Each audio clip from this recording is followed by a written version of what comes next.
მოგესალმებით, თქვენ უყურებთ პრაქტიკული სროლის არხს და დღევანდელ ვიდეოში ვისაუბრებთ ოპტიკის დაყენებაზე ჩვენს AR-ზე. ოპტიკა ჩვენ შემთხვევაში თქვენ გვექნება ეგრეთ წოდებული LPV-ო, ანუ დაბალი ცვლადი გადიდების ოპტიკა და ვისაუბრებთ იმ მომენტებზე, რა უნდა გავითვალისწინოთ მისი დაყენების დროს და რაც თავარია ვისწავლოთ ამის დაყენება ჩვენ თვითონ. სანამ უშუალოდ ჩვენი ვიდეოს თემაზე გადავალთ, კიდევ ერთხელ დიდი მადლობა მინდა გადავუხადოთ ჩვენი არხის გამომწერებს, ის ვინც ტექნიკურად და მატერიალურად ეხმარება ჩვენს პროექტს, რადგანაც დღეს საქართველოში იარაღზე ვიდეოების გადაღება საკმაოდ ისეთ ხარჯებთანაა დაკავშირებული და მათ გარეშე ყოველ შემთხვევაში ძალიან გაჭირდებოდა. ასევე მეორე კარგი ამბავი, რომელიც ჩემს მეგობრებს ეხებათ, მათ გადაწყვეტეს, რომ ეჩვქებინათ ჩემთვის Vortex-ის ვაიპერი 1 და 6 American Defense-ის ძალიან მაგარ მაუნტზე.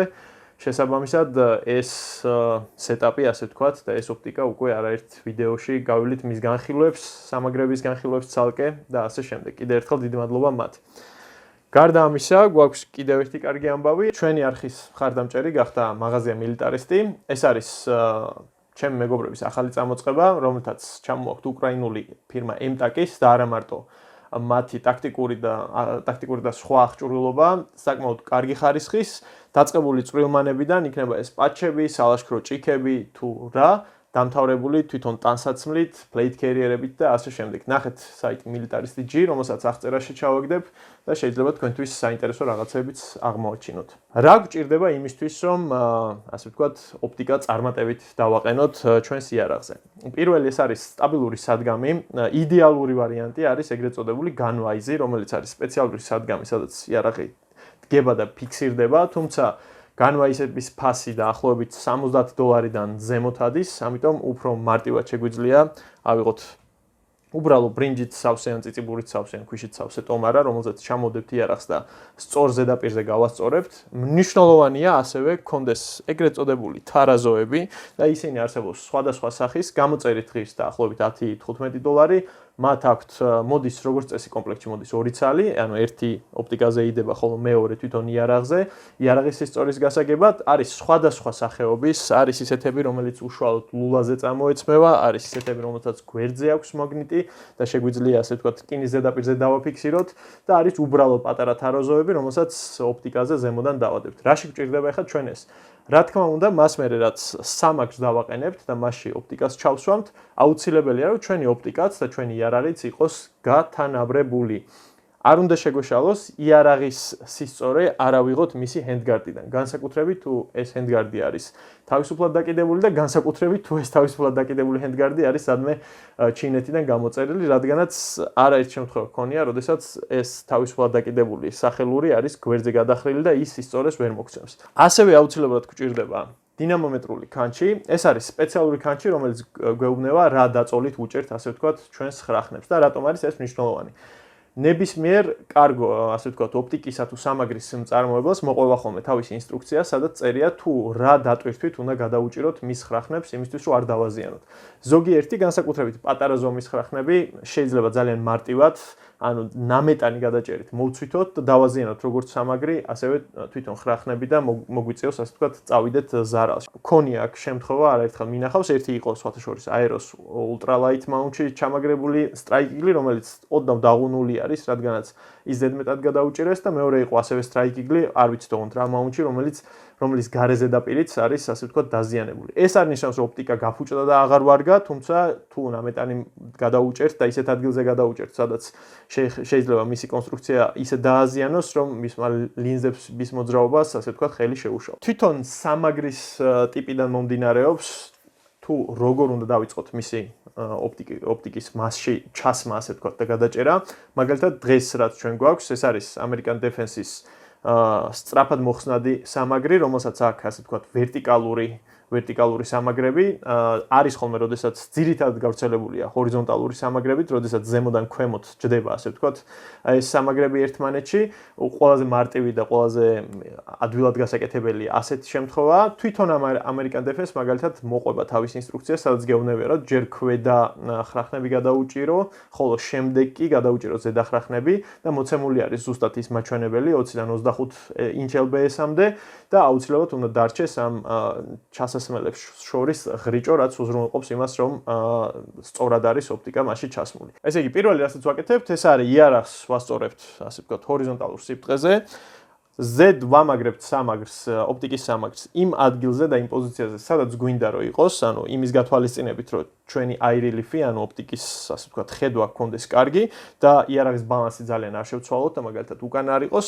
სხვადასხვა ოპტიკას, რა თქმა უნდა, სხვადასხვა eye relief-ი აქვს, თუმცა LPVO-ებში, ანუ ცვლად გადიდებად ოპტიკებში, ძირითადად ეს მანძილები არის მსგავსი და მე მაგალითად მიჩვენე ყოველთვის შედარებით წინ დავაყენო, სადაც მჭიდია, ასე ვთქვათ, და იარაღის სიმძიმის ცენტრი, გარდა იმისა, რომ სიმძიმის ცენტრს ინარჩუნებს, ისედაც, ასე ვთქვათ, მოსახერხებელია ბოლომდე გაწეულ კონდახზე სწორედ ეს პოზიცია.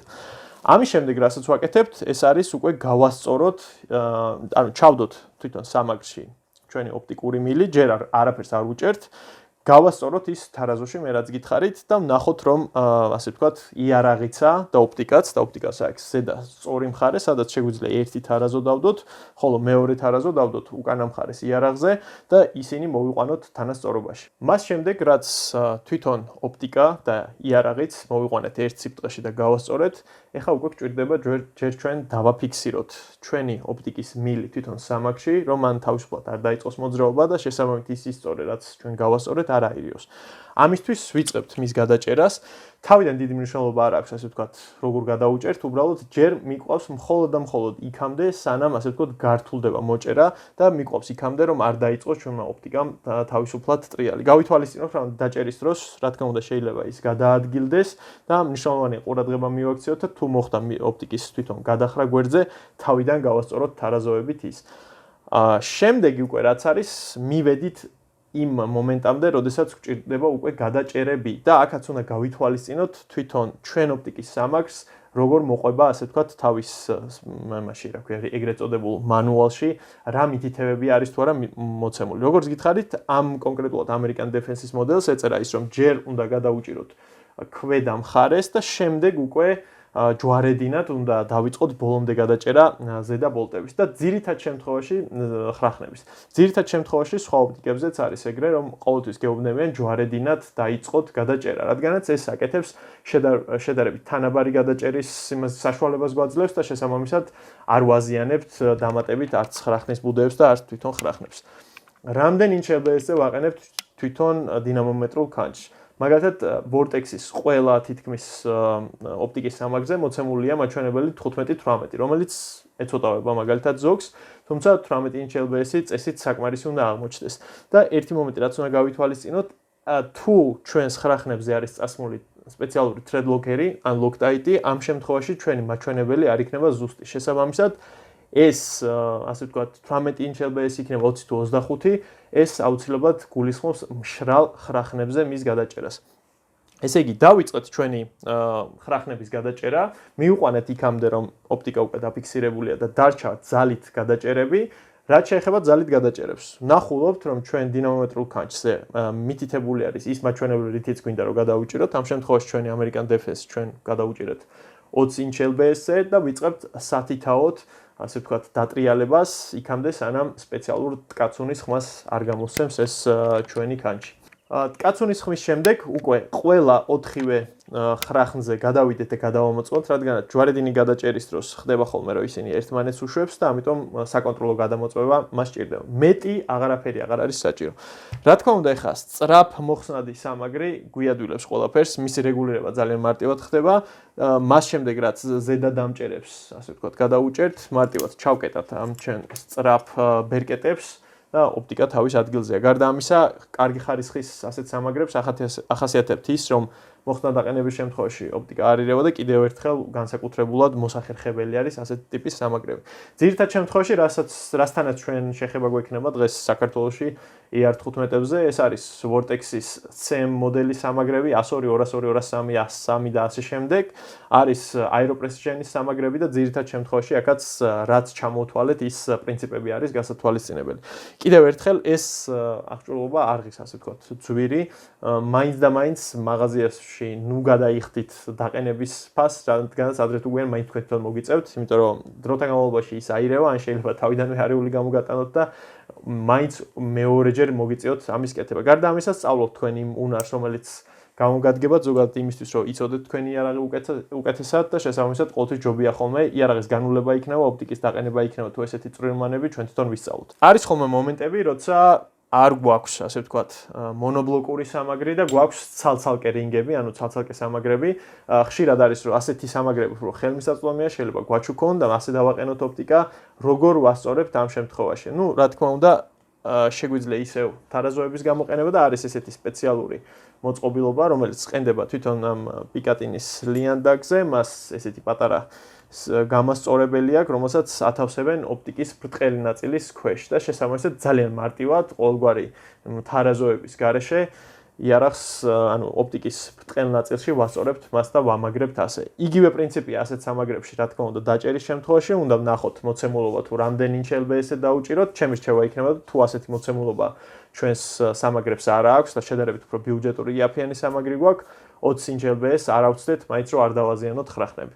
იმ შემთხვევაში თუ გადავწყვიტეთ რომ ჩვენი ხრახნები სპეციალური ლოკტაიტის გამოყენებით დავამაგროთ, აქ უკვე აღარ გვჭირდება დინამომეტრული ქანჩი და უბრალოდ მას შემდეგ რაც ჩვენს ხრახნებს დავასველებთ ამ სპეციალურ thread locker-ში, გადაუჭიროთ სანამ წინაღობას ვიგრძნობთ, ანუ იმის იქით აღარ გავაგზავნოთ, რადგანაც ამას წინ მაგალითად მოგვიწია ვორტექსის ერთ-ერთი სამაგრის დაშლა, რომელიც იყო დალოქტაიტებული ზუსტად და ისე მაგრა იყო დაჭერილი, რომ ჯერ მოგვიწია ამის 50 ინჩელბესზე დაყენება, ანუ 50 ინჩელბესზე რა უნდა გადაუჭირო, არ ვიცი და გარდა ამისა თვითონ ეს სამაგრიც კი დაღრიცა, იმდენად მაგრად იყო ჩაჭედილი. ამიტომ განსაკუთრებული გადაჭერა არ უნდა. ისეთი მსუბუქი სამაგრები, როგორც მაგალითად აეროს ultralight არის, შეიძლება ძალიან მარტივად მოვცვითოთ და დავაზიანოთ. შესაბამისად, გავითვალისწინოთ ეს ნიუანსები. მას მერე რაც ჩვენი ოპტიკა დავაყენეთ ჩვენს AR-ზე, შემდეგი ეტაპი არის უკვე მისი მისროლა და გასწორება. ამ შემთხვევაში ალბათ ყველაზე უნივერსალური ვარიანტი იქნებოდა 100 მეტრზე გასწორება, თუმცა თუ გავითვალისწინებთ იმას, რომ 8-5-5-ები ცოტა დიდ ჯგუფს აკეთებს, უფრო მოსახერხებელია 50 მეტრზე გასწორება, 50-ს შორის არ არის ხოლმე დიდი სხვაობა და თუ მაინც და მაინც რაც სუპერ პრეციზიული სროლით არ ვართ დაკავებული ამ იარაღებით, 50 მეტრიანი განოლება არის იდეალური ვარიანტი. თუ მოგეწონეთ ჩვენი დღევანდელი ვიდეო, მოიწონეთ და გააზიარეთ, ჩვენი შემდეგი თემა იქნება ძალიან საინტერესო. ეს არის სხვადასხვა ლულებზე მოხვედრის წერტილებისა და ჯგუფების გაზრდის თუ გადანაცვლების ტესტირება, რომელიც ჩავატარეთ სხვადასხვა ლულებზე გახურების შემდეგ. მივიღეთ ძალიან საინტერესო შედეგი და დაელოდეთ ამ ეპიზოდს.